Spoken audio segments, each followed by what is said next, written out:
Bienvenidos de nuevo al programa todos. Soy vuestro anfitrión, Danny Haifong. Como podéis ver, me acompaña un invitado que regresa, amigo del programa, exoficial de inteligencia del Cuerpo de Marines de los Estados Unidos, inspector de armas de la ONU, autor y analista geopolítico, Scott Ritter. Scott, me alegra verte de nuevo. Me These. Gracias por invitarme, por supuesto. Todos, dadle al botón de me gusta, eso ayuda a impulsar el programa. Me uno a vosotros desde Hangzhou, China, así que tened paciencia con cualquier problema técnico y avisadme si hay alguno. Scott, quería empezar el programa con las últimas noticias de última hora, y voy a leer lo que se está informando ahora mismo sobre el estrecho de Hormuz. Se dice que Irán ha reabierto el estrecho. Según los informes, fue Donald Trump quien publicó en Truth Social y dijo exactamente estas palabras. Irán acaba de anunciar que el estrecho de Irán está completamente abierto y listo para el paso total. Gracias. Interesante, un pequeño desliz ahí, llamándolo el estrecho de Irán.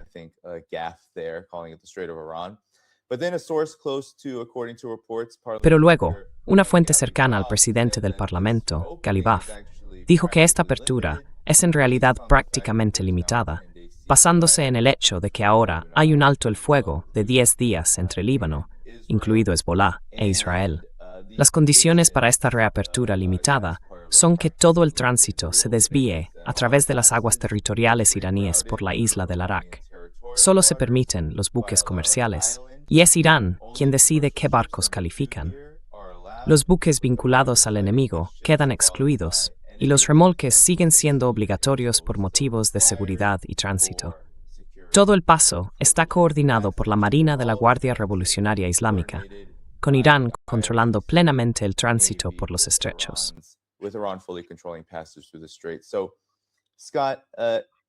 Entonces, Scott, quizá puedas reaccionar a esto, porque ha habido una serie de acontecimientos que han llevado a estas advertencias de Irán sobre el Mar Rojo y el alto el fuego, en el que Israel y Líbano llegaron a un acuerdo.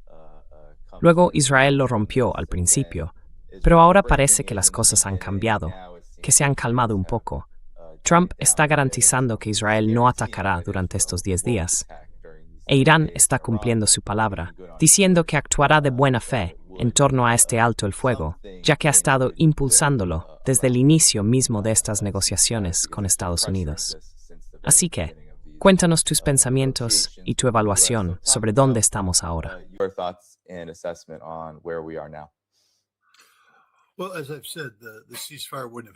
Bueno, como he dicho, el alto el fuego no habría ocurrido a menos que Estados Unidos reconociera la inutilidad de continuar las operaciones militares. Así que es Estados Unidos quien busca una vía de salida. Irán también quiere una vía de salida, pero no va a ser concesiones que Estados Unidos e Israel no se hayan ganado en el campo de batalla. Y Estados Unidos e Israel no se han ganado nada en el campo de batalla. Creo que la gente debe entender que, estratégicamente, Estados Unidos e Israel han perdido este conflicto. No han conseguido nada. Ninguno de sus objetivos se ha cumplido. Irán ha salido con el régimen intacto, aún capaz de lanzar misiles balísticos con gran eficacia y con control total del estrecho de Hormuz.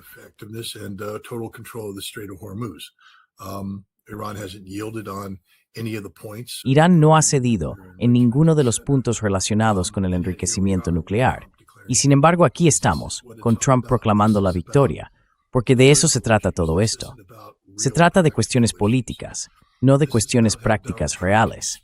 Se trata de cómo Donald Trump puede manipular las cosas en su beneficio político para poder afirmar que sin su intervención decisiva, nada habría ocurrido. Así que lo que estamos viendo es un enorme juego político en marcha. El estrecho de Hormuz está abierto de la manera que los iraníes decidieron que lo estaría. Y Donald Trump puede presumir todo lo que quiera sobre esto, aquello y lo otro, pero ¿quién tiene realmente las manos en el mando que controla el grifo?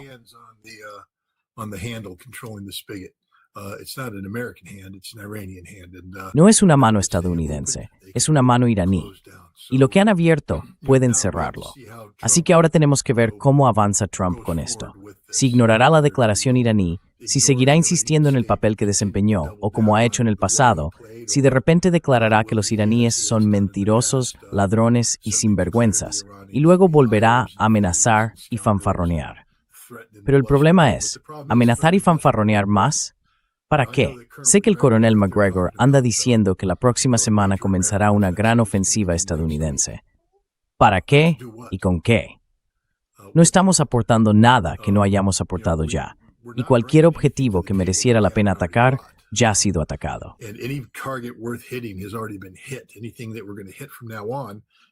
Cualquier cosa que vayamos a atacar a partir de ahora será un edificio vacío.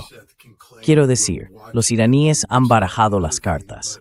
Ya sabes, Pete Hegseth puede afirmar que los estamos viendo hacer esto, aquello y lo otro, pero claramente no es así, porque ya sabes, esa fuerza aérea que dijimos haber destruido al 100% está ahora mismo en el aire. La marina que dijimos haber destruido controla el estrecho de Hormuz, con barcos allí colocando minas. Cada aspecto del ejército iraní ha sobrevivido a este conflicto. En la práctica, no hemos hecho nada más que demostrar que somos impotentes. ¿De verdad queremos volver a mostrar eso? Creo que no. La otra cuestión es que hay ciertas realidades.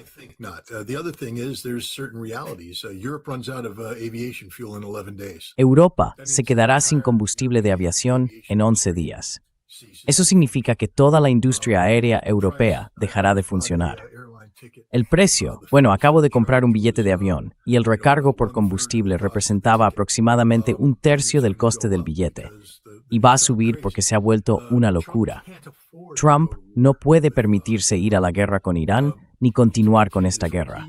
Necesita que este conflicto termine. Trump tiene un problema político aquí en casa. Puede vender, ya sabes, sus mentiras y su estafa a su base, pero su base se está reduciendo. Hay gente que se está desvinculando de esa base. La gente ya no se cree su discurso. Y si quiere, ya sabes, volver a convencer a la gente, necesita poner algo sobre la mesa.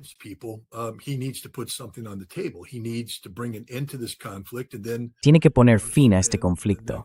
Y luego, ya sabes, pasar el próximo mes más o menos diciéndole a la gente que es lo mejor del mundo, que esta paz no habría ocurrido sin él, y ver si puede llegar al verano con algún tipo de impulso. Ya sabes, y no es imposible.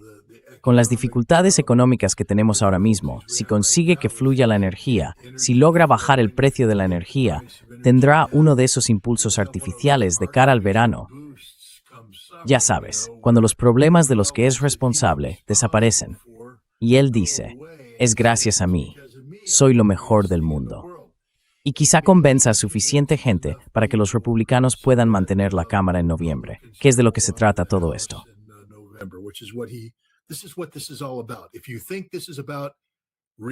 Si crees que esto tiene que ver con verdaderos asuntos de seguridad nacional, no conoces a Donald Trump. Esto no trata de seguridad nacional. Se trata de que Donald Trump intenta resolver una posición política inferior, una que si no soluciona, si no cambia de rumbo, destruirá su legado político. Si los republicanos pierden la Cámara en noviembre, se acabó para Donald Trump. Se acabó. Pasará los próximos 2 años siendo sometido a un proceso de destitución y por eso será recordado. Y si sigue jugando a hacer tonterías, podría perder el Senado y entonces sería destituido y condenado. Así que Trump no puede permitirse que esta guerra continúe. Creo que vamos a ver un discurso mucho más positivo por parte de Trump, en el que intentará decir que él es responsable de que todas estas cosas estén ocurriendo.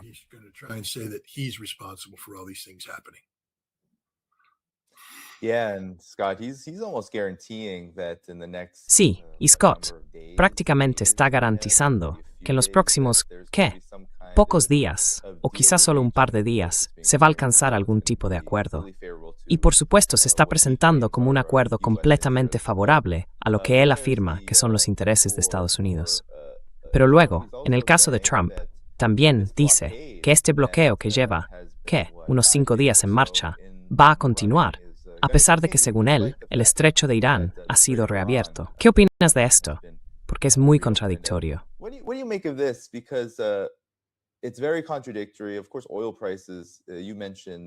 Por supuesto, los precios del petróleo, mencionaste las elecciones, el precio de la energía y todo eso, son obviamente una parte importante de todo esto. quizá la parte que está influyendo en sus acciones y en las de su administración. Pero siempre resulta muy contradictorio.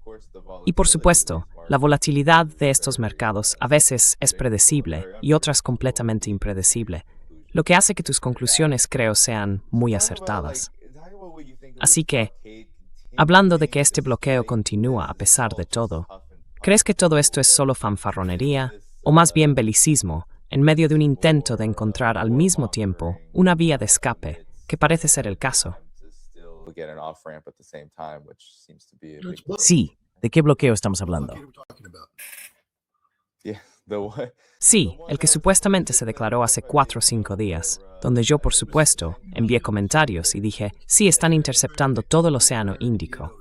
Sí, ese. Aquel en el que los barcos estadounidenses no pueden acercarse a menos de 20 millas de la costa iraní sin miedo a ser hundidos.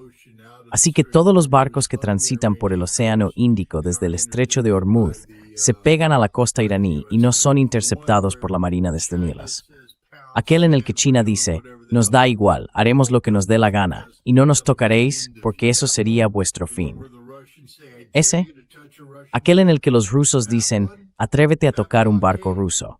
¿Ese? ¿Ese bloqueo? Ese. Sí, no hay ningún bloqueo. De nuevo, esto forma parte del juego de Donald Trump. Ser visto, crear una percepción. Pero no hay ningún bloqueo. Ninguno en absoluto.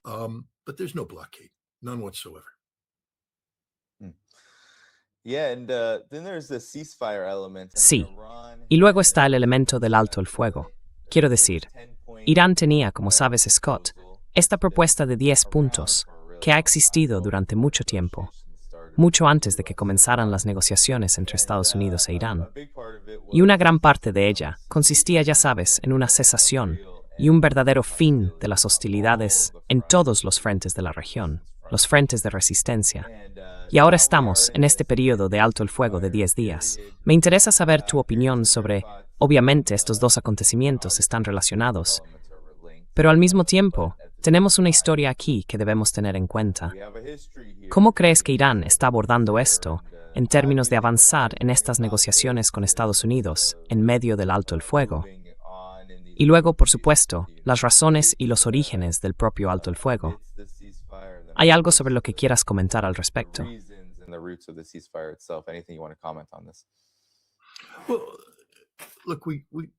Bueno, mira, de nuevo, tenemos que centrarnos en los hechos básicos aquí. Hecho A. Estados Unidos perdió la guerra. Por eso Estados Unidos buscaba una vía de salida. Si estuviéramos ganando la guerra, no estaríamos buscando una vía de salida. Simplemente seguiríamos golpeando hasta que los iraníes se rindieran. Fuimos nosotros quienes dijimos que necesitábamos que esto llegara a su fin, porque nuestras bases estaban siendo aniquiladas. Israel ya no tenía defensa. Los misiles de Irán se hicieron cada vez más potentes y habíamos alcanzado el límite de nuestras capacidades de escalada con armas convencionales. El siguiente paso habría sido un genocidio cultural literal. Es decir, eso era de lo que hablaba Trump, la eliminación de la civilización iraní. No es que hubiera sido capaz de hacerlo, pero las medidas que habría que haber tomado para poner en práctica esas palabras habrían sido crímenes de guerra inimaginables.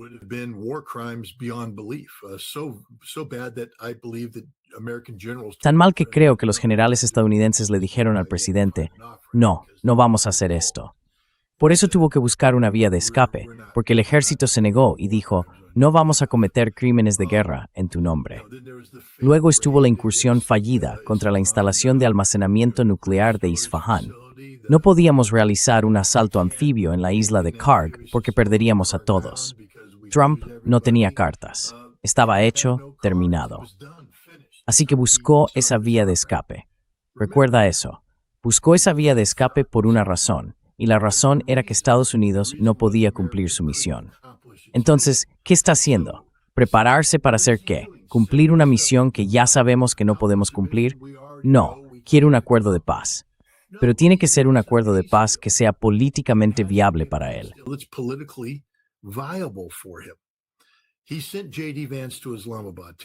Envió a J.D. Vance a Islamabad junto con, ya sabes, Kushner y Witkoff. Estuvieron así de cerca de un acuerdo final, así de cerca. Los iraníes llegaron preparados para todo. Vinieron con todos los documentos, todos los hechos, todo el conjunto, y estuvieron a punto de cerrar un acuerdo. ¿Por qué? Porque Irán tiene todas las cartas, todas las cartas. Pero el problema es que si Estados Unidos aceptaba el memorando de entendimiento de Islamabad, quedaría claro que los estadounidenses habían sido derrotados. Y eso es políticamente inaceptable para Trump. Así que Trump hizo naufragar las negociaciones, envió a los equipos de alto perfil de vuelta a sus respectivos países y luego empezó a jugar a juegos estúpidos. Ya sabes, fanfarronería, bloqueo, esto, aquello, lo otro. Mientras tanto, las negociaciones siguen teniendo lugar.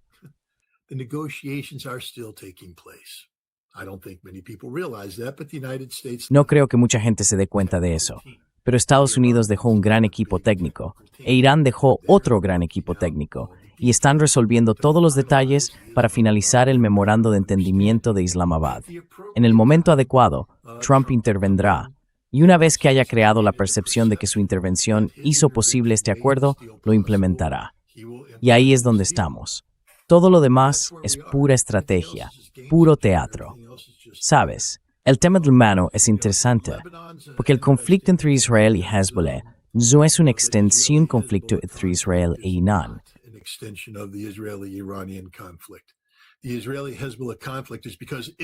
El conflicto entre Israel y Hezbollah existe porque Israel ocupa el Líbano. Eso es todo. Si Israel deja de ocupar el Líbano, Hezbollah desaparecerá. No es un problema. Así que ya sabes, eso siempre va a ser una cuestión más matizada y difícil que no se resolverá como parte de este plan de paz integral. Era necesario un alto el fuego. Pero ya sabes, no creo que el acuerdo que se va a cerrar en Islamabad vaya a resolver el problema libanés. Dejará la puerta abierta para que se encuentre una solución más adelante. Pero en algún momento, Israel y Hezbollah seguirán enfrentándose porque el gobierno libanés se ha vendido a Israel.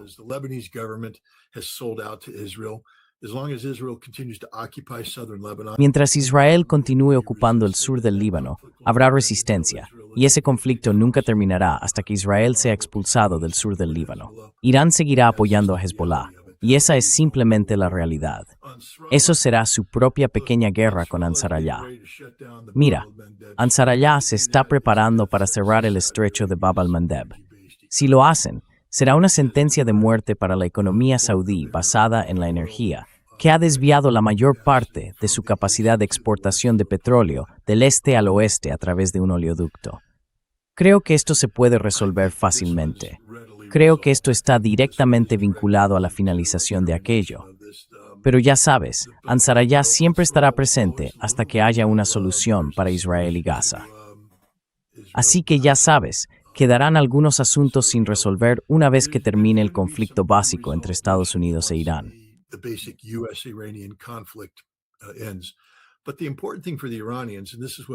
Pero lo importante para los iraníes, y esto es lo que la gente tiene que entender, es que sigo oyendo a personas decir, ¿por qué haría Irán esto? ¿Por qué aceptaría Irán esto? Los tienen cogidos por donde duele. ¿Por qué no seguir apretando, tío? Mira, los que dicen nos tienen cogidos, sigue apretando, son los que están sentados cómodamente en sus escritorios en casa, sin tener que preocuparse por nada. Pero si eres un iraní que ha vivido durante 5 décadas en una economía limitada por sanciones, una economía que nunca ha podido alcanzar su potencial, con resoluciones del Consejo de Seguridad y de la OIEA impuestas, sin poder relacionarse eficazmente con los BRICS, la Organización de Cooperación de Shanghái, o invertir en la Unión Económica Euroasiática, entonces la historia es diferente.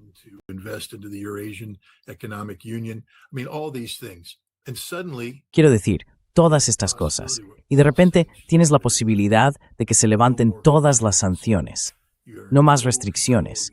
Tienes el control total de tu economía, el control de tu futuro económico, con quién haces negocios, cómo haces negocios. De repente, el gobierno iraní puede cumplir 5 décadas de promesas al pueblo iraní para una vida mejor. ¿Entendéis ahora por qué Irán podría decir, voy a soltarles las pelotas? Porque Irán no existe para apretar las pelotas de Occidente. Irán existe para hacer lo correcto por el pueblo iraní. Y ahora hay una oportunidad para que eso ocurra. Así que esta es una oportunidad enorme. And now there's a chance for that to happen. So this is a huge Iranian victory, a huge Iranian victory.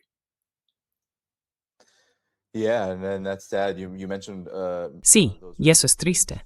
También mencionaste esos frentes de resistencia. Irán logrará todo esto sin, ya sabes, contrariamente a lo que algunos creen o incluso a los mensajes que he recibido, haber abandonado esos frentes de resistencia. De hecho, incluso si estos problemas no se resuelven, lo cual no pueden, tienes toda la razón, no pueden resolverse. Israel es Israel, y va a seguir intentando aterrorizar, ocupar y hacer lo que hace contra el Líbano, Gaza, todo eso, no va a detenerse. Pero al mismo tiempo, Irán puede lograr esta victoria y seguir apoyándose en los frentes.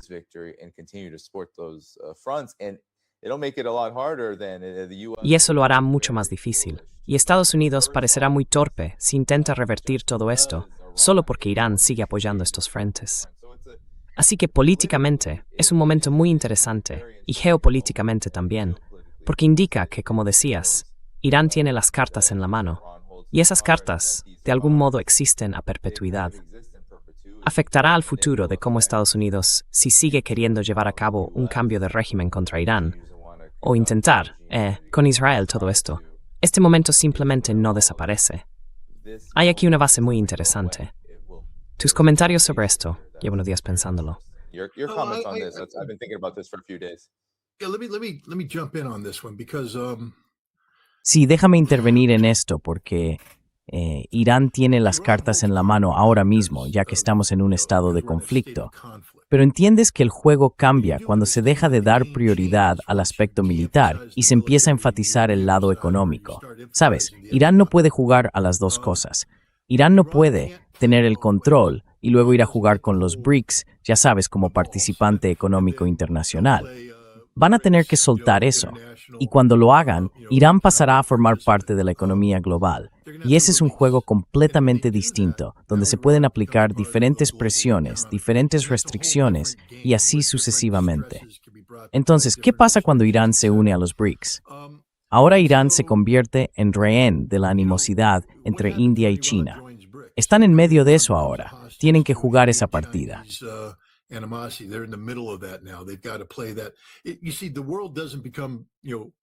Verás, el mundo no se vuelve, ya sabes, totalmente sencillo para Irán. Se vuelve mucho más complicado. De hecho, cuando Irán tenga que actuar de acuerdo con los reglamentos, conforme a las normas de la competencia justa, será un gran cambio. Irán ha estado jugando al juego de violar sanciones durante décadas. Están acostumbrados a tener barcos flotando en mar abierto, esperando a que se abran los mercados, descargando.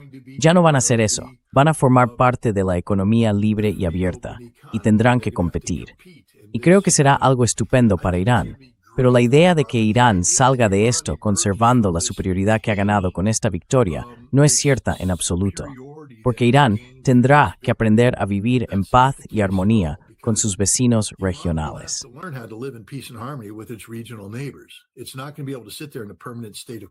No va a poder mantenerse en un estado permanente de conflicto, tensión y hostilidad. Y ahora llegamos al Estrecho de Hormuz. Creo que va a ser fascinante ver cómo se desarrolla. Pienso que Irán se ha ganado el derecho a decir que, durante un tiempo y con garantías de seguridad, debe conservar el control del Estrecho de Hormuz como una forma de presionar a todos para asegurarse de que las partes cumplan sus acuerdos. Pero Irán quiere unirse a la comunidad de naciones, lo que significa que desea cumplir con las normas, la Carta de las Naciones Unidas y la base del derecho internacional que de ella se deriva. Y parte de eso es el derecho del mar. El Estrecho de Hormuz es una vía marítima internacional, reconocida abiertamente como tal.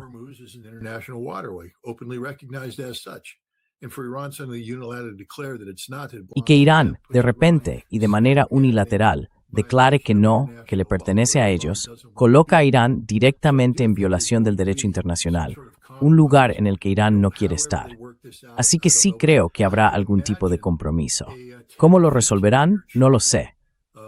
Pero puedo imaginar un tratado de entre 10 y 15 años entre Irán, Estados Unidos y los estados árabes del Golfo, en el que Irán tenga el control, pero otros también participen, y el dinero recaudado se destine a fines de reconstrucción durante un tiempo determinado. Pero como cualquier peaje vinculado a la construcción de una autopista, pienso en la autopista de peaje del estado de Nueva York. Ya sabes, una vez que se ha pagado, se supone que hay que dejar de cobrar peajes. Once you pay it off, you're supposed to stop collecting tolls. Of course, New York State will never do that because they always want the money. Por supuesto, el estado de Nueva York nunca hará eso porque siempre quieren el dinero. Pero el punto es que en algún momento Irán tendrá que ceder el control del estrecho de Hormuz a la comunidad internacional. Eso es simplemente un requisito del derecho internacional, e Irán es una nación que quiere cumplirlo. Así que creo que va a haber algún tipo de compromiso ahí. Ya sabes, todo el mundo dice que Irán va a controlar esto para siempre. No, no lo harán. Es imposible que Irán lo controle para siempre. Eso crearía un enorme problema para Kuwait, Irak, los Emiratos Árabes Unidos, Arabia Saudí, Bahrein y Qatar. Ninguno de ellos va a permitir que eso ocurra.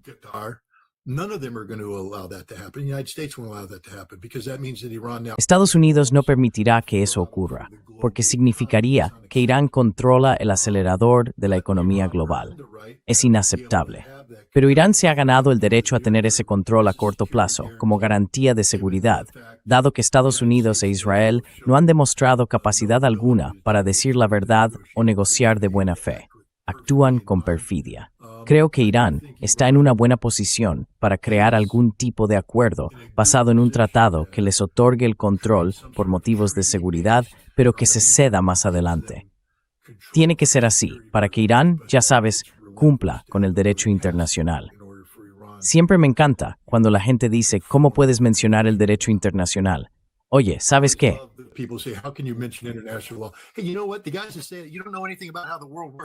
Los tipos que dicen que no sabes nada sobre cómo funciona el mundo, lo siento, pero sí sé. Sé que Estados Unidos viola el derecho internacional a diario. Estados Unidos también cumple con el derecho internacional a diario. Todo el maldito mundo funciona sobre la base del derecho internacional cada día. No tienes ni idea de lo que estás diciendo. Sí, hay violaciones. Pero ¿qué crees que hace que todo esto funcione? Cuando te subes a un avión y vuelas al extranjero, ¿qué crees que hace que eso funcione? ¿Qué crees que hace que funcionen las transacciones bancarias? ¿Qué crees que hace que funcione cualquier cosa? Se llama derecho internacional. Aún no vivimos en una zona totalmente salvaje oeste, solo porque Estados Unidos actúe como un agente rebelde en ciertos aspectos de ello.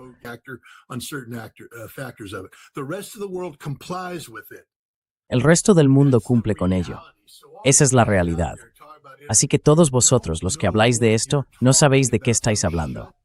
Así que cerrad la puta boca, porque estáis simplificando en exceso un argumento jurídico muy complejo.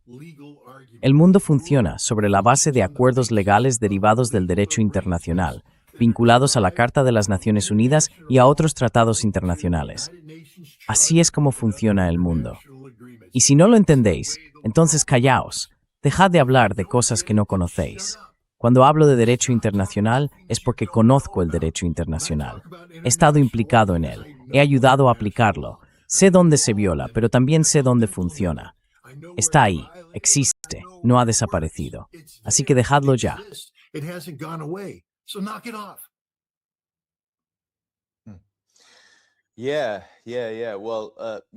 Sí, sí, sí.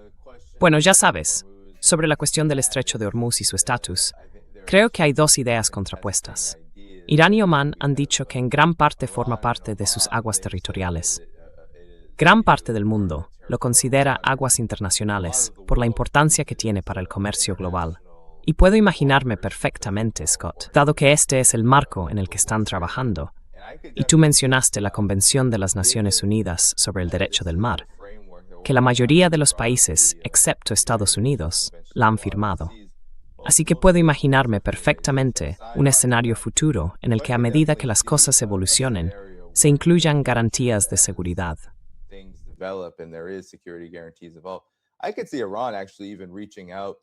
Puedo imaginar a Irán tendiendo la mano al resto de la región, incluso a aquellos que fueron hostiles hacia Irán cuando Estados Unidos los utilizaba, los estados del Golfo y demás, como bases de lanzamiento. Pero puedo imaginar que se acercaran y dijeran, ¿cómo gobernamos esto juntos? Eso también le daría a Irán mucha influencia. porque tanto Irán como Omán podrían formar parte de ello. Les daría un amplio margen de maniobra en cuanto a cómo se percibe ante la comunidad internacional y además aportaría una solución interesante para evitar que la agresión externa dicte lo que sucede aquí. Creo que sería algo realmente interesante. That's what I was saying. It's going to be it's going to be a treaty. There's Va a ser going un to be a tratado. treaty that comes out Va a of salir un this. tratado de todo esto. Comes out of this. Tiene que salir un tratado de todo esto. If you look at the Sabes, si miras el final de la Segunda Guerra Mundial, las Naciones Unidas otorgaron ciertos mandatos para abordar cuestiones poscoloniales. A Irán se le podría conceder un mandato. Hay soluciones creativas e innovadoras aquí que van más allá de que Irán simplemente declare «somos dueños del estrecho de Hormuz» y de que Irán y Omán digan «lo poseemos conjuntamente». No es así. Es una vía marítima internacional. Quiero decir, por ley, es una vía marítima internacional. Así son las cosas. National waterway. It's just the way it is. And so there's going to have to be a creative solution here, but Así que va a ser necesario encontrar una solución creativa aquí. Pero creo que Irán tiene derecho a decir que, en un futuro previsible, debería tener la capacidad de cerrarlo como una garantía de seguridad. Ya sabes, hay muy pocas cosas que se puedan usar como garantía de seguridad frente a Estados Unidos, porque somos mentirosos. Negociamos de mala fe. Lo hacemos. Esto duele. Esto no podemos controlarlo.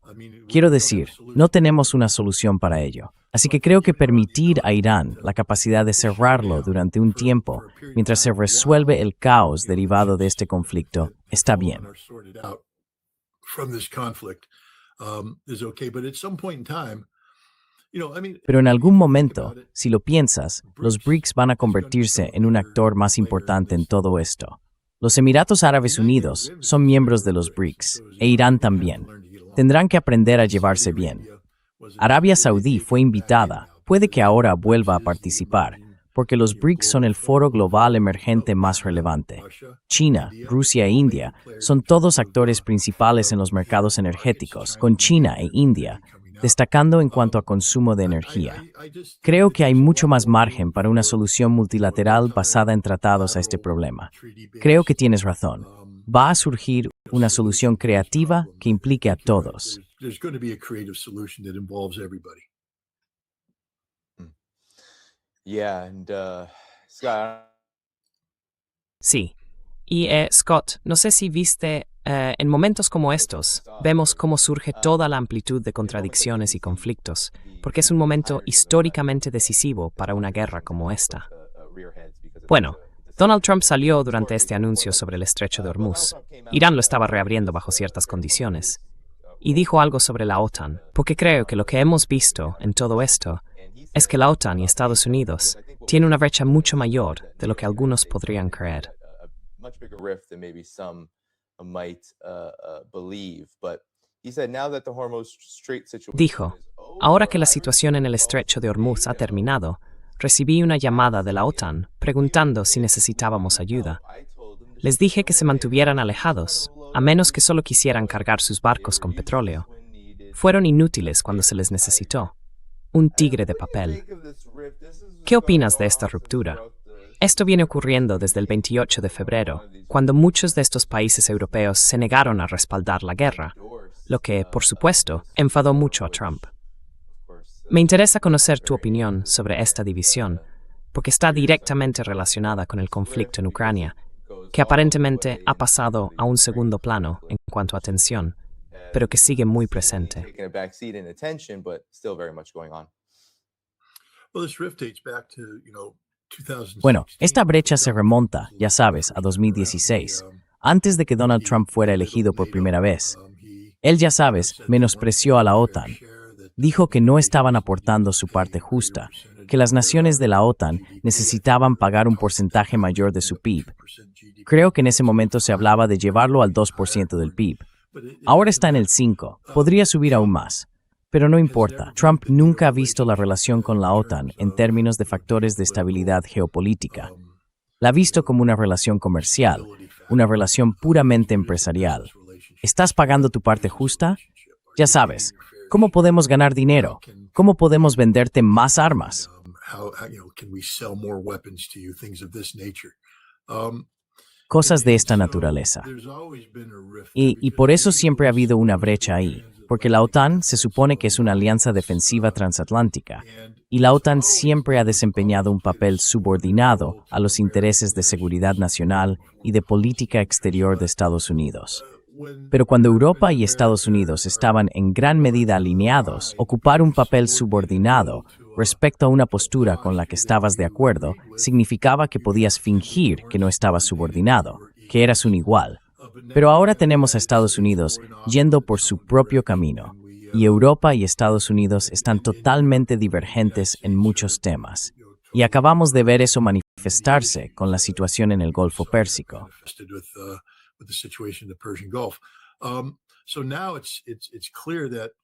Así que ahora está claro que, desde la perspectiva europea, la única manera en que la OTAN funciona es si se rinden ante Estados Unidos y hacen lo que Estados Unidos quiere, cosa que no están dispuestos a hacer. Y desde la perspectiva estadounidense, ahora es un mal negocio. Ya sabes, no estamos obteniendo nada de ello que queramos. Ucrania nos ha costado mucho dinero sin beneficios perceptibles. Creo simplemente que, como relación empresarial, que es en lo que Trump ha convertido a la OTAN, es un negocio fallido y Trump está buscando retirarse. La diferencia esta vez es que en el pasado, el Congreso siempre ha dicho, tienes que pasar por nosotros, y él tiene que hacerlo.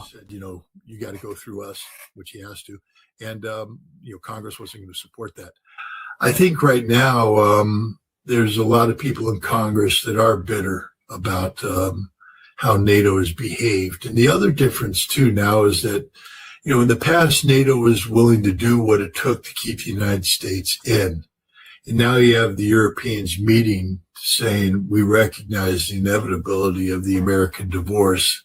What do we need to do to have a Europe-only, security framework? So I think Así que creo que la política del divorcio es muy diferente hoy de lo que era en 2016. Y creo que estamos ante una posibilidad real de que Estados Unidos abandone la OTAN, ya sea parcialmente o en su totalidad, tan pronto como este verano. partially or in totality as early as this summer. Yeah, it seems like things are really falling apart. Sí. Parece que las cosas realmente se están desmoronando para este frente occidental unido y colectivo que ha existido durante muchas décadas. Pero ya sabes, tengo mucha curiosidad por conocer tu opinión al respecto.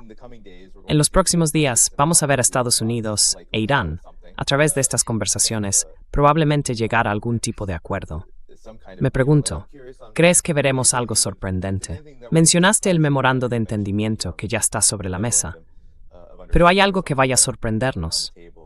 ¿O crees que Trump y Estados Unidos pueden encontrar la manera de replantear realmente las condiciones que tiene Irán, que, en términos de una resolución duradera de este conflicto, probablemente será un requisito que Irán deba tener establecido para darle la confianza de que esto no volverá a suceder, o al menos no en un futuro previsible?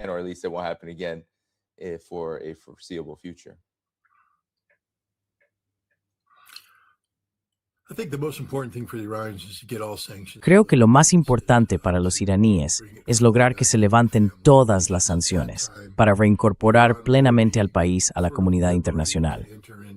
En ese momento, Irán quedaría, por así decirlo, liberado para participar en acuerdos de seguridad más amplios tanto con China como con Rusia. Sabes, Rusia ha firmado un acuerdo marco de seguridad con Irán y lo está cumpliendo, pero es muy difícil establecer un acuerdo de seguridad de base amplia cuando existen condiciones previas, como un conflicto con Estados Unidos. Si Rusia llegara a respaldar plenamente a Irán, eso significaría que Rusia pasaría a ser parte del conflicto. Así que Rusia ha tenido que jugar ciertos juegos, y ha habido limitaciones sobre lo que Rusia puede y no puede hacer, o al menos sobre lo que está dispuesta a hacer.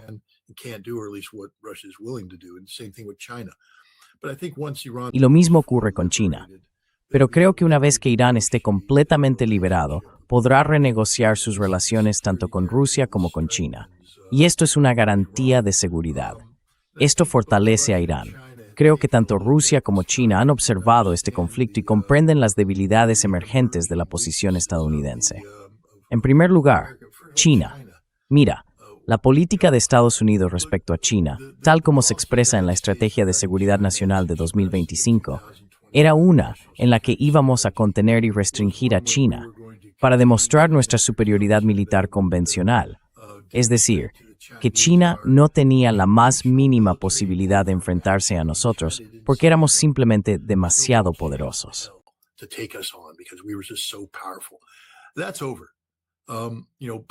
Eso se ha acabado. Parte de este marco no solo consistía en que tuviéramos nuestra propia supremacía militar convencional inherente sobre China, sino también en que contábamos con el respaldo de 3 alianzas regionales que hacían imposible que los chinos se movieran. El acuerdo tripartito entre Estados Unidos, Japón y Corea del Sur, AUKUS entre Australia, el Reino Unido y Estados Unidos, y luego, por supuesto, el Quad, que incluye a India, Japón, Estados Unidos y Australia. Estos 3 marcos de seguridad, ya sabes, se suponía que debían mantener a los chinos a raya. Ninguno de ellos existe. Existen solo de nombre, pero están todos muertos. El acuerdo tripartito, ya sabes, su talón de Aquiles, por supuesto, es la dependencia de Corea del Sur y Japón del petróleo de Oriente Medio.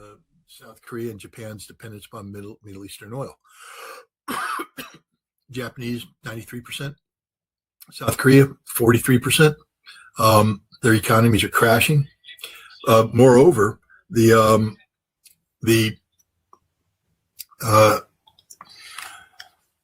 security umbrella that was put in there, the security agreement, that the United States says we're here to back you up, was linked to ballistic missile defense shields that not only don't work because they're the same ones that were used by Israel that didn't work against Iranian missiles, and the Chinese and North Koreans have missiles that are as good or better, but have been stripped away, showing the South Koreans and the Japanese that they're not the top priority of the United States. They've stripped away air defense, sent it off to Israel, not even the Gulf Arab state, to Israel. And so say goodbye to the tripartite agreement. Both Japan and South Korea now understand that Tanto Japón como Corea del Sur entienden ahora que es necesario llevarse bien con China y Corea del Norte, en lugar de posicionarse para contenerlas. Ya no confían en Estados Unidos. El Reino Unido está fuera. Ahora mismo odian a Estados Unidos. Keir Starmer básicamente ha llamado a Trump enemigo del mundo. En Australia, ya sabes, están ahí diciendo, todo el concepto de AUKUS era que íbamos a conseguir submarinos nucleares, que no estamos recibiendo ahora. Y se suponía que eso garantizaría nuestra seguridad. Hundidos. Gracias a las acciones de Estados Unidos en Oriente Medio, no tenemos combustible diésel. Se acabó.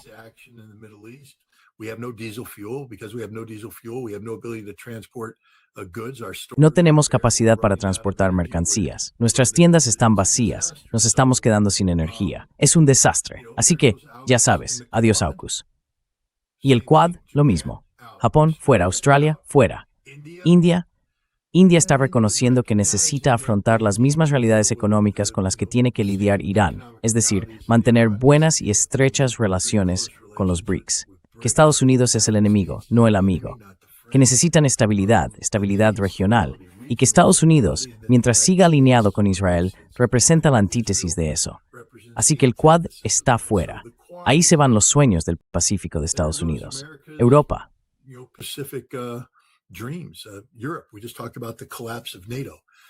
Acabamos de hablar sobre el colapso de la OTAN. Así que, cuando hablamos del futuro de Irán, Irán va a conectarse a una nueva realidad global. Eso significa que no se trata solo de una presencia militar estadounidense reducida en Oriente Medio, sino de una presencia militar estadounidense reducida en todas partes, porque Estados Unidos es una potencia en declive. Una de las cosas que mostró este conflicto con Irán es que no somos tan fuertes como creemos en términos de poder convencional. Existen limitaciones, y hemos estado basándonos en capacidades heredadas mientras ignorábamos los avances. Los mayores avances que hemos ignorado son los de los misiles balísticos. No tenemos estructuras defensivas capaces de protegernos con éxito frente a las amenazas de misiles balísticos más avanzadas del mundo.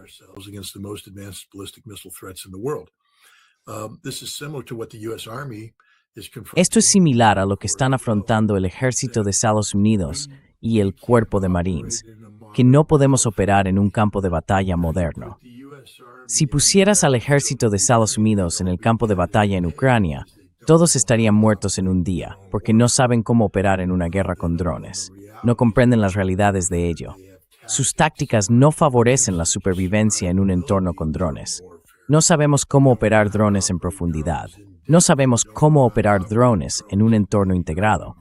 Todo esto es lo que están haciendo los ucranianos y los rusos. Los ucranianos enviaron 2 pequeños equipos a un gran ejercicio de la OTAN y detuvieron en seco el avance de la OTAN. Solo 2 pequeños equipos de drones FPV. Ni siquiera contaban con todas las demás capacidades de drones integradas.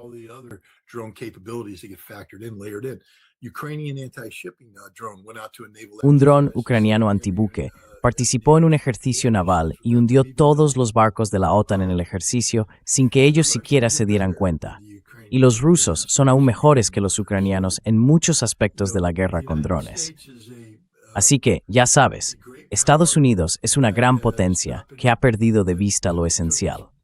Desde una perspectiva militar, nos hemos estado convenciendo durante tanto tiempo de que somos una superpotencia que, cuando finalmente llegó el momento de ser puestos a prueba, descubrimos que no lo somos. Y lo que se necesitará para solucionar este problema es casi incomprensible en términos de alcance y magnitud. Literalmente tenemos que rehacer todo lo que hacemos, y lo estamos haciendo en un entorno político en el que a nadie le gusta admitir el fracaso.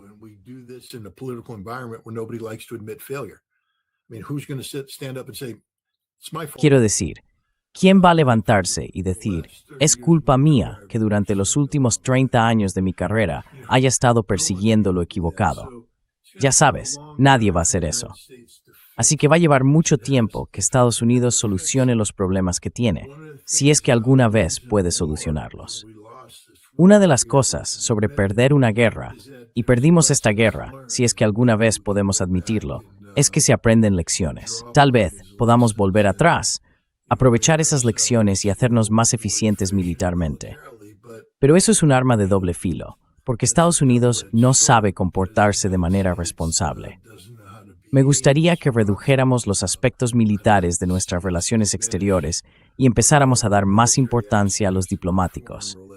Pero, ya sabes, el año que viene gastaremos $1,5 billones en nuestro ejército y Marco Rubio ha reforzado el presupuesto del Departamento de Estado en un 50%. Así que ahí estamos.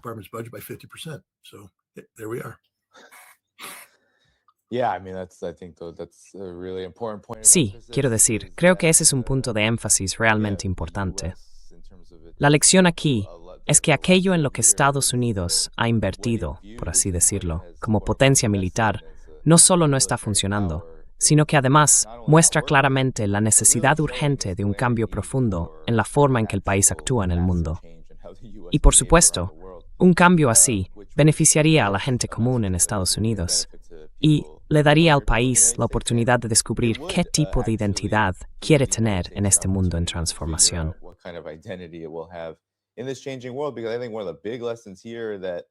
Porque creo que una de las grandes lecciones aquí, que quizá la gente subestimó antes del 28 de febrero, es que ya sabes, tanto si se trata de Irán, Rusia o China, estos países tienen ciertas ventajas que hacen que una guerra, tal y como Estados Unidos la está planificando y preparando, sea en cierto modo una empresa absurda, solo conduce a más desastres. Deja a Estados Unidos aún más débil.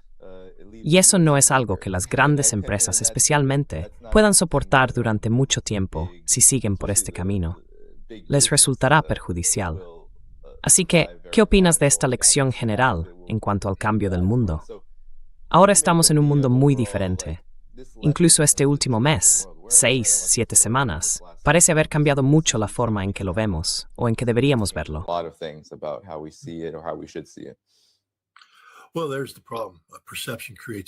Bueno, ahí está el problema. La percepción crea su propia realidad. Y como dije, en Estados Unidos estamos atrapados en el teatro, no en la realidad. Estamos atrapados en el teatro de la política de Trump. Una vez más, tenemos que volver a la realidad, a las realidades fundamentales. Cuando hablamos de Estados Unidos hoy en día, no estamos hablando de una república constitucional. Quiero decir, cualquiera que siga pensando en cosas como tenemos que dar más poder al Congreso y necesitamos que los tribunales se involucren en todo esto, No, ya hemos pasado esa etapa. Vivimos en una dictadura. Donald Trump ha declarado que es una dictadura. Donald Trump ha declarado que el Tribunal Supremo no importa, que puede no estar de acuerdo con sus decisiones y seguir adelante sin tenerlas en cuenta en absoluto. ¿Y qué puede hacer el Tribunal Supremo?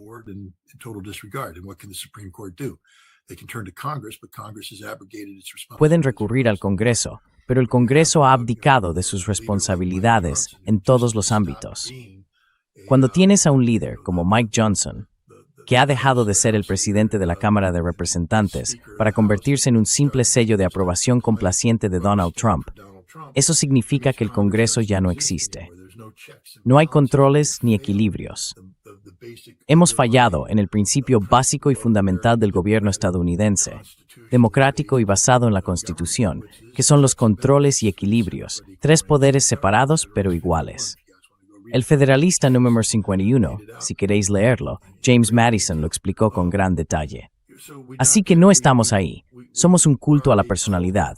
Eso es lo que somos hoy. Somos una nación en la que hay un solo hombre ahí fuera, y todo gira en torno a él.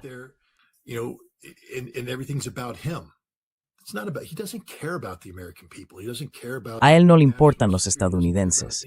No le importa la seguridad nacional. No le importa nada. Solo le importa Donald Trump y utiliza todo para promocionar la marca Trump. Y lamentablemente, un número suficiente de estadounidenses ha comprado esta idea y por eso tiene poder político. Pero ya sabes, cuando hablamos de lo que hay que hacer, no podemos proponer soluciones definidas por problemas basados en la noción del debido proceso constitucional y los contrapesos institucionales. Estamos en un nuevo mundo en el que tenemos que hablar de un culto a la personalidad y del hecho de que, con este hombre, todo gira en torno a él.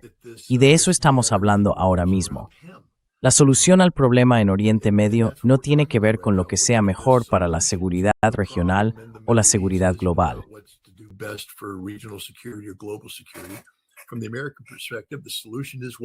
Desde la perspectiva estadounidense, la solución es cualquier cosa que funcione mejor políticamente para Donald Trump, lo que le sitúe en una posición de mayor poder político de cara al verano, avanzando hacia las elecciones de mitad de mandato. Se trata de moldear las percepciones, porque las percepciones crean su propia realidad. Por eso es muy difícil hablar de cómo Estados Unidos intenta encontrar una solución junto con el resto del mundo. El resto del mundo está lidiando con la realidad real. ¿Cómo reparamos la fractura en el derecho internacional que se ha producido? La gente debe recordar que esta guerra entre Estados Unidos, Israel e Irán es una guerra ilegal de agresión, carente de toda legitimidad según el derecho internacional o el derecho constitucional de Estados Unidos. Una guerra de agresión pura, que constituye el crimen de guerra más grave que existe.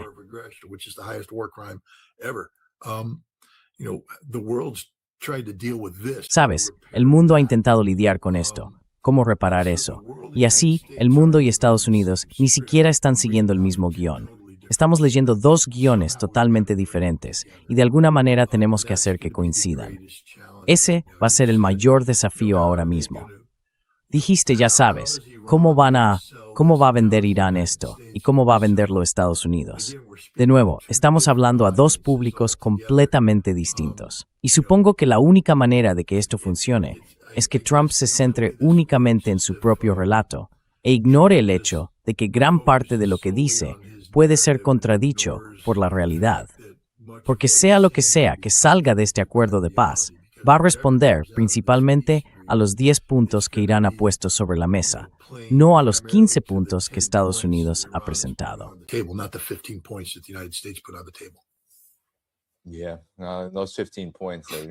Sí, esos 15 puntos que leíste son básicamente el mismo galimatías que la administración Trump lleva tanto tiempo repitiendo sobre Irán.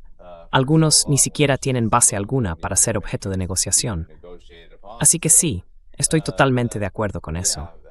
Y supongo que me pregunto, Scott, en cuanto a las lecciones para la otra parte, para el mundo multipolar.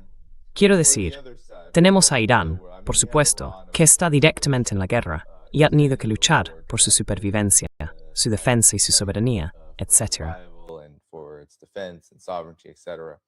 So there's a lot of lessons there for Iran to learn. Así que hay muchas lecciones que Irán puede aprender y asimilar, especialmente estando en el bando ganador, como has dicho. Pero luego están Rusia, China y en realidad el resto de la familia de naciones que se mueve en esta dirección, hacia una mayor soberanía, hacia un mundo en el que el dólar quizá deje de ser dominante y hacia una mayor libertad para desarrollarse de forma independiente y sin temor a la agresión. ¿Qué lecciones saca el mundo de este lado del espectro de lo que ha ocurrido aquí y qué podría esperarse que suceda en los próximos días? What might be expected to happen here in the coming days. Well, let's look at China. You're in China right now. Veamos a China. Estás en China ahora mismo. La vulnerabilidad de China ante los mercados energéticos globales ha quedado expuesta. La economía china está en riesgo en este momento. Si este embargo, si esta incapacidad de conseguir que el petróleo fluya libremente desde Irán y Oriente Medio continúa, el crecimiento económico de China se verá amenazado. Así que esta es una gran vulnerabilidad que ha quedado al descubierto. La otra vulnerabilidad que se ha puesto de manifiesto es que no existe un sustituto para el petrodólar. Quiero decir, esa es simplemente la realidad. La gente sigue diciendo, bueno, lo venderemos en yuanes. ¿Acaso tiene China imprentas de yuanes funcionando sin parar ahora mismo? La base de la moneda china no está construida sobre el mismo fundamento que el petrodólar, y los chinos tampoco están preparados para dar ese salto todavía. Así que,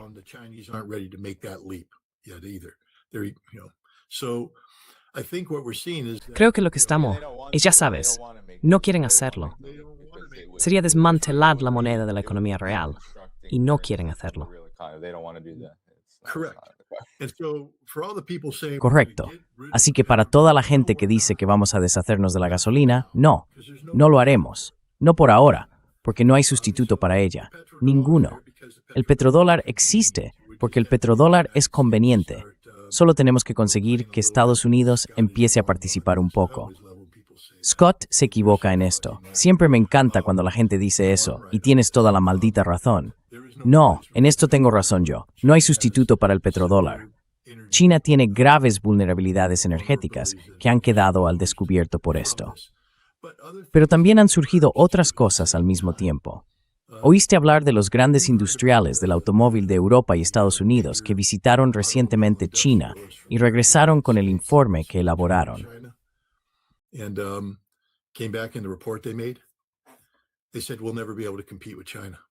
Dijeron, nunca seremos capaces de competir con China. Nunca seremos capaces de competir con China. China ha perfeccionado el arte de la producción en masa innovadora, adaptable y basada en la robótica. A medida que los chinos desarrollan nuevos conceptos, pueden programarlos e incorporarlos al instante. Una línea de automóviles puede modificarse a mitad de la producción cuando surgen mejoras. Están superando al mundo en producción y las ineficiencias de Occidente son tan evidentes que nunca vamos a alcanzarlos. Quiero decir, esta es también una nueva realidad. La supremacía, no solo la superioridad ni la supremacía del modelo chino de industrialismo, es evidente.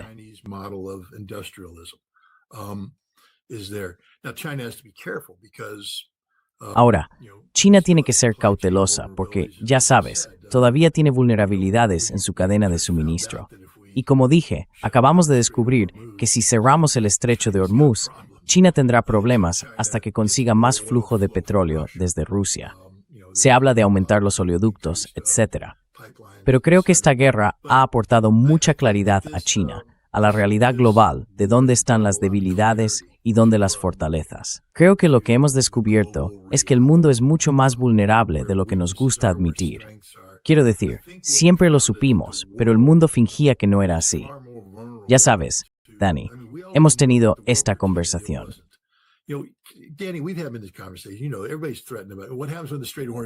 Sabes, todo el mundo está preocupado por eso. ¿Qué pasa cuando el estrecho de Hormuz? ¿Recuerdas antes de que empezara la guerra? Los iraníes iban a cerrar el estrecho de Hormuz. Luego, si había guerra, iban a atacar todos los campos petrolíferos. El petróleo iba a subir a $200 el barril. Sería el fin del mundo. Y lo dijimos hasta quedarnos sin aliento. Todo el mundo decía, no, eso no va a pasar. Pasó. Y es real. Y lo que estamos descubriendo es que nadie estaba preparado para esto. Los chinos no estaban preparados para esto. Así que creo que vamos a ver un cambio en la política exterior china, en la política de seguridad nacional. Ya sabes, a nadie le gusta tener una vulnerabilidad tan grande.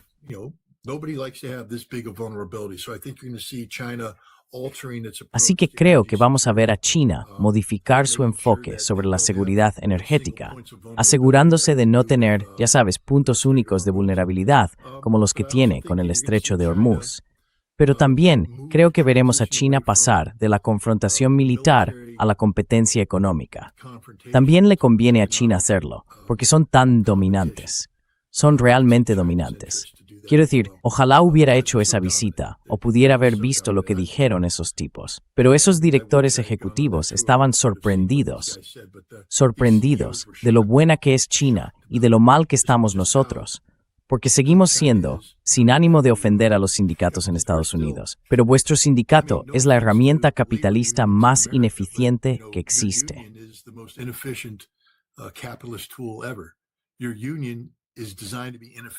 Vuestro sindicato está diseñado para ser ineficiente.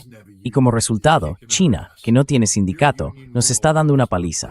Vuestro sindicato no nos permite sustituir al trabajador ineficiente por un robot eficiente. Así que estamos atrapados en un modelo heredado que en realidad se remonta a los años 30.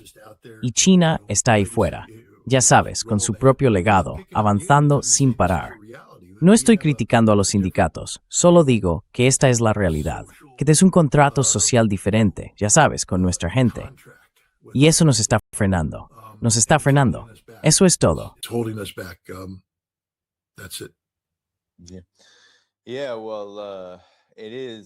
Sí. Bueno, hay algo muy arcaico en Estados Unidos. Lo que yo llamaría la carrera hacia el abismo, la desindustrialización, ese tipo de cosas, que lleva a los sindicatos, especialmente a los pocos que aún existen, a querer aferrarse a lo que tienen. Y las empresas en realidad no buscan innovar, solo buscan ganar más dinero. Y cuando lo único que quieren es ganar más dinero, sustituyen a los trabajadores por máquinas que pueden ser más eficientes, pero son más eficientes para generar beneficios, no para competir ni para fabricar productos, ni nada de eso.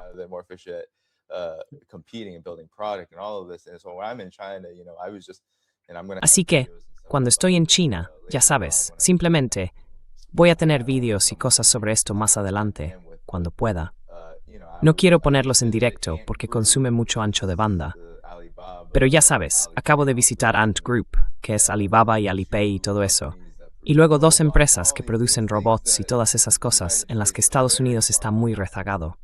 Pero creo que para China, con la cuestión energética, la gente con la que he hablado, John Weiwei y otros, dice que no es la seguridad energética interna lo que realmente representa el gran problema, porque China ha hecho un muy buen trabajo en ese aspecto.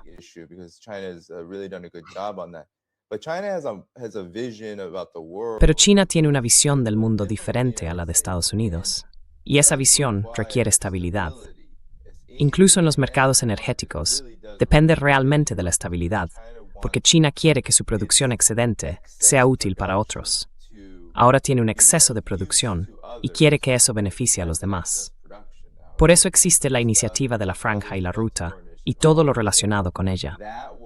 Y eso exigirá, salvo que pueda inundar el mundo con energía renovable, algo que puede hacer, pero sin sustituir el petróleo de la noche a la mañana, colaborar con esos países ricos en petróleo de todo Oriente Medio. Deben ser una parte importante de lo que se va a construir en Asia Occidental y Eurasia en general.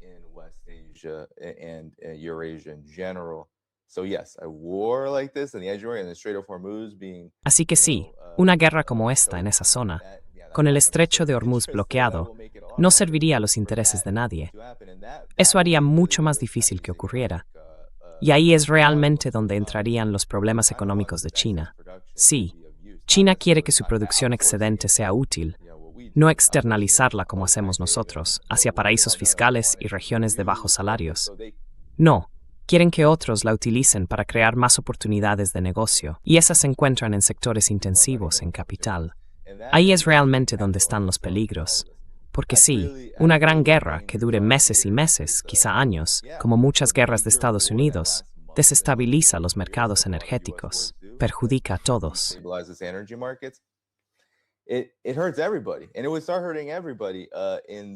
Y empezaría a perjudicar a todo el mundo a muy, muy, muy largo plazo, a pesar de las ventajas de, digamos, una Rusia con todo su petróleo, una China con toda su producción, y un Irán con toda su, ya sabes, soberanía, y su feroz determinación de defender su independencia. Pero la situación económica causará sufrimiento a la mayor parte del mundo, y eso no beneficia a un proyecto que pretende mejorar el mundo. Así que ahí es donde creo que residen muchas de las contradicciones. Pero Scott, ¿algún comentario final sobre esto? ¿Algo más de lo que no hayas hablado? No, quiero decir, nosotros es un... No, I mean, I write for, Escribo para un grupo llamado Energy Intelligence. Es un consorcio editorial sobre energía. 2 veces al mes, se supone que debo redactar un artículo para lo que ellos llaman el WIO, la página de opinión mundial sobre energía. Y durante la última semana se suponía que debía escribir sobre este alto el fuego, pero no puedo, porque es un objetivo en movimiento. Quiero decir, tengo miedo, ya sabes, porque se supone que debes escribir algo que al menos mantenga al público interesado durante una semana. Está bien escribir algo que no quede obsoleto una semana después. Puedes decir, bueno, lo leíste, te informaste, y a medida que el mundo cambió, al menos comprendiste la base de ese cambio. Eso está bien.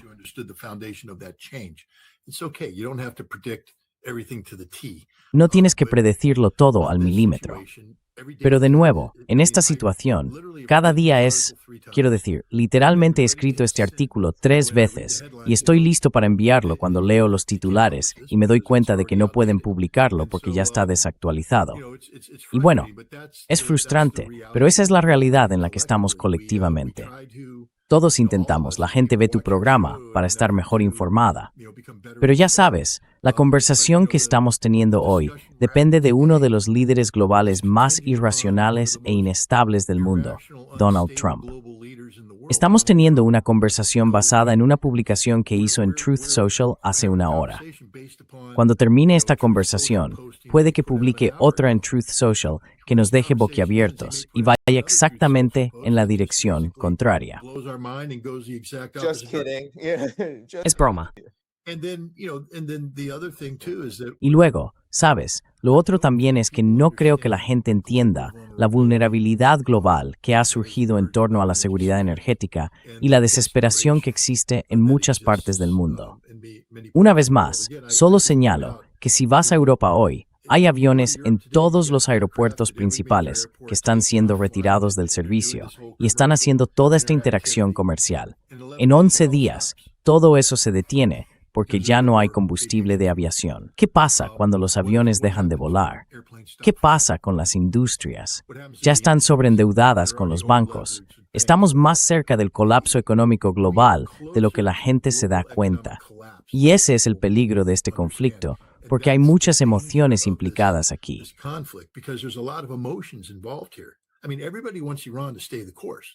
Quiero decir, todo el mundo quiere que Irán mantenga el rumbo. Mantener el rumbo, aguantar. Eso es malo para Irán, porque en algún momento, cuando se produzca un colapso económico global, ya no habrá ningún incentivo para detener la guerra. Y entonces Irán se quedará aislado para siempre.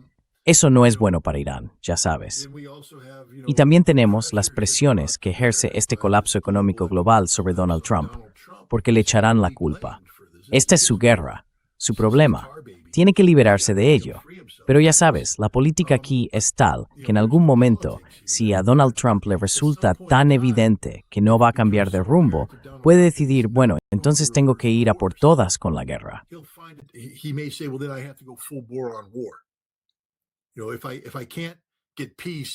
Sabes, si no consigo la paz y convencer al pueblo estadounidense de que soy el mayor pacificador que jamás haya existido y de que merezco 3 premios Nobel de la Paz colgados al mismo tiempo del cuello, si voy a perder las elecciones de todos modos por esto, entonces más me vale redoblar la apuesta por otra vía y optar por la vía de la guerra. Así que aún no hemos salido del fuego. Ya sabes, hemos apagado las llamas, pero todavía quedan algunas brasas humeantes ahí fuera y tenemos que extinguirlas. Aún no hemos llegado. Estamos en un periodo muy inestable de la historia global ahora, lo que en cierto modo hace divertido lo que hacemos, pero también frustrante, porque nunca sabes qué va a pasar en la próxima hora, o así. Todo está cambiando. No hay una base de estabilidad sobre la que se tomen las decisiones. Estamos lidiando con un mundo que ahora es muy caótico.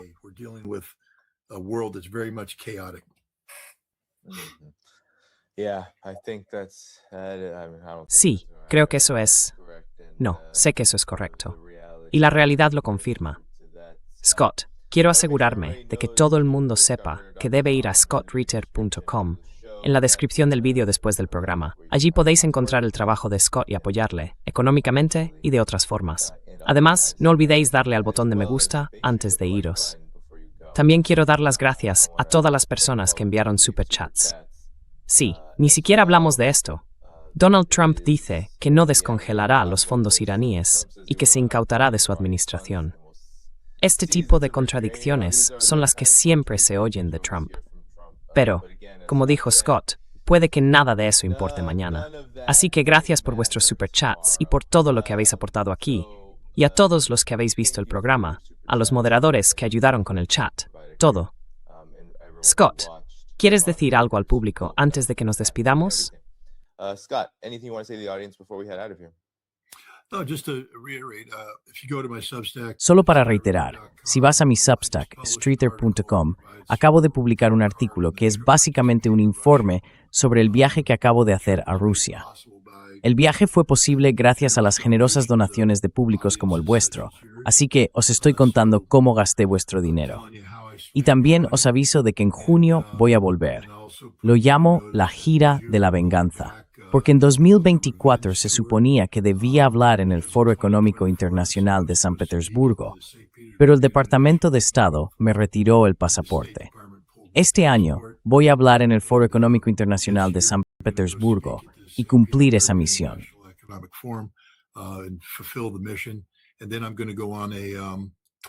Y luego voy a hacer un viaje de 20 días a algún lugar que va a estar bastante bien.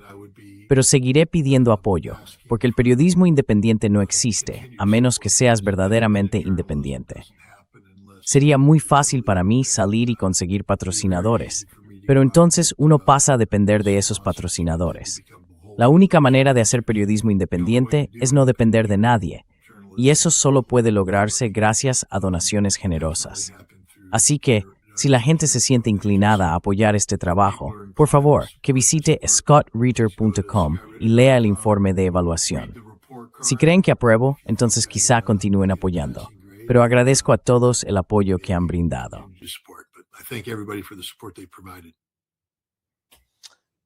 Sí, definitivamente.